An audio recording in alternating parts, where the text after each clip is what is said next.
Hi, I'm Sara Haley, pre and postnatal exercise specialist, and today I want to talk to you about a diastasis recti, what it is, and how to check yourself for it. If this isn't something you're familiar with, a diastasis recti is the separation of the abdominals during pregnancy.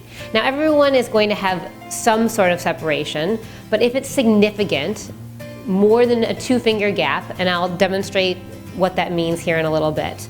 But if it's more than 2 fingers, it's what you call a diastasis recti. So, here's your abdominals. You have your rectus, it's your outermost abdominal muscles. Behind that you have your transverse abdominis, and on the sides you have your obliques.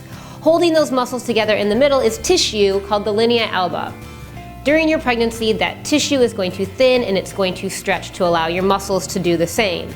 Now, if that tissue stretches too much, you have what we call a diastasis recti. The problem with this situation is if it does become significant, you're probably going to continue to look pregnant, you may have some low back issues, and if it gets really bad, sometimes it can turn into a hernia. It's like any other injury that you have. You just want to heal it so that you can live a normal life and know that your body is intact. And it's really important that we check ourselves for this, especially if you're going to continue having babies, because you really need to heal those muscles before you get pregnant again.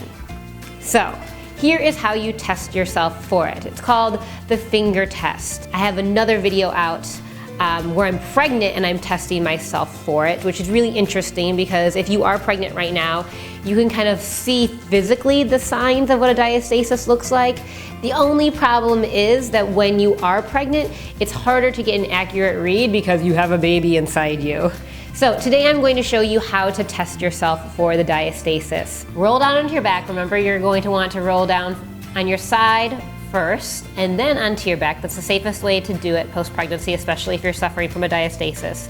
From there, put one hand behind your head. I just want you to lift up, really dig into your navel with those fingers, and you're going to want to have your fingers be horizontal as you press down and see how many fingers that you can fit.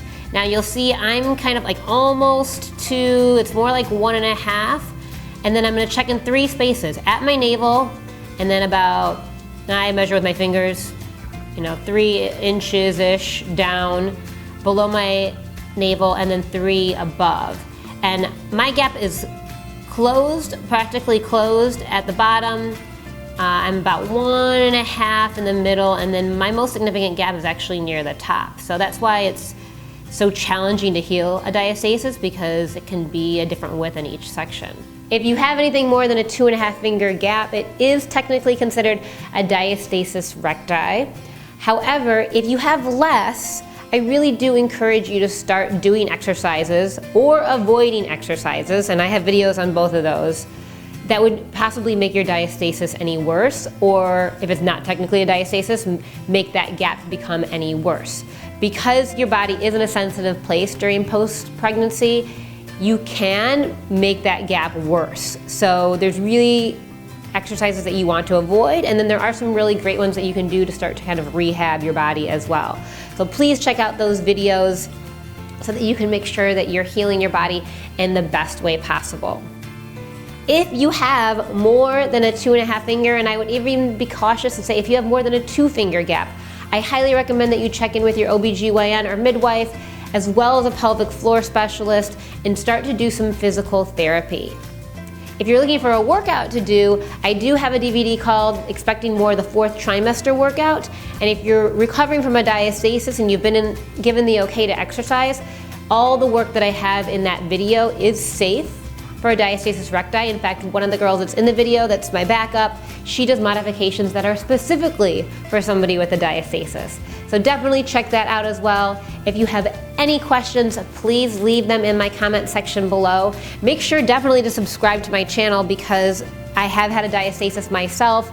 I have all sorts of material that I'm constantly releasing as I learn more through my recovery and my training, and I want to share it with you. So please subscribe to my channel, check out sarahaley.com, and I hope I see you soon.